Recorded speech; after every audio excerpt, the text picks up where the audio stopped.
പെരുവ് വരെ പോയാലോ? ബസ് സ്റ്റോപ്പിൽ എത്തിയ ഉടനെ ഞങ്ങൾക്ക് KSRTC ബസ് കിട്ടിയായിരുന്നു. അങ്ങനെ ഞങ്ങൾ പെട്ടെന്ന് തന്നെ മുണ്ടക്കയത്ത് എത്തി. അവിടെ ചെന്ന് കഴിഞ്ഞപ്പോഴേക്കും പൊന്നം കുഞ്ഞമ്മ നന്ദനായിട്ട് വെയിറ്റിംഗ് ആയിരുന്നു ഞങ്ങൾക്ക് വേണ്ടിയിട്ട്. അങ്ങനെ ഞങ്ങൾ അവിടെ നിന്ന് യാത്ര പുറപ്പെട്ടു. നന്ദനാണെങ്കിൽ കാറ്റടിച്ച ഉടനെ ഉറങ്ങിപ്പോയി. കോട്ടയം എത്തിക്കഴിഞ്ഞപ്പോഴേക്കും പിള്ളേരങ്ങ് വശം കെട്ടു, വെയിലും ചൂടും കാരണം. പിന്നെ ഞങ്ങൾ തലയുള്ള പറമ്പിൽ എത്തിക്കഴിഞ്ഞപ്പോൾ പിള്ളേർക്ക് ജ്യൂസൊക്കെ മേടിച്ചു കൊടുത്തു.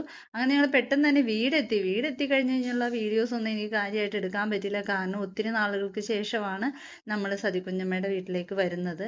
കാര്യം പറച്ചിലായിരുന്നു. ഒത്തിരി കാര്യങ്ങൾ പറയാനുണ്ടായിരുന്നു. ഇതിന്റെ ഇടയിൽ നമ്മുടെ റീൽ പ്രാക്ടീസും നടക്കുന്നുണ്ടായിരുന്നു കേട്ടോ, മീനുന്റെ വക. പിറ്റേ ദിവസം രാവിലെ പോകാമെന്നാണ് ഞങ്ങളുടെ പ്ലാൻ ഇട്ടിരുന്നത്. പക്ഷെ രാവിലെ എഴുന്നേറ്റ ഉടനെ എല്ലാവർക്കും മടിയായിരുന്നു. പിള്ളേരാണെങ്കിൽ ഒരുങ്ങാൻ പറഞ്ഞിട്ട് ഒരുങ്ങുന്നില്ല. അവർ കാഴ്ചകളൊക്കെ കണ്ടിട്ട് ഇരിക്കുവായിരുന്നു. കാപ്പിയുടി കഴിഞ്ഞ് പോകാമെന്ന് വിചാരിച്ചിരുന്നു ഞങ്ങൾ പോകുന്നത്. ഉച്ചയ്ക്ക് ചോറൂണും കഴിഞ്ഞാണ്. പോരാൻ നേരമായപ്പോഴേക്കും എല്ലാവർക്കും അങ്ങ് ഭയങ്കര സങ്കടമായിരുന്നു. പിന്നെ ഞാൻ അവരുടെ 4 പേരെയും ഫോട്ടോസൊക്കെ എടുത്തു. ബസ് സ്റ്റാൻഡ് വരെ തരുൺ ഞങ്ങളെ കൊണ്ടുവന്നാക്കി. അത് കഴിഞ്ഞ് മുണ്ടക്കയത്തുനിന്ന് ഞങ്ങൾ നേരെ പോയത് അമ്മച്ചിയെ കാണാനാണ്.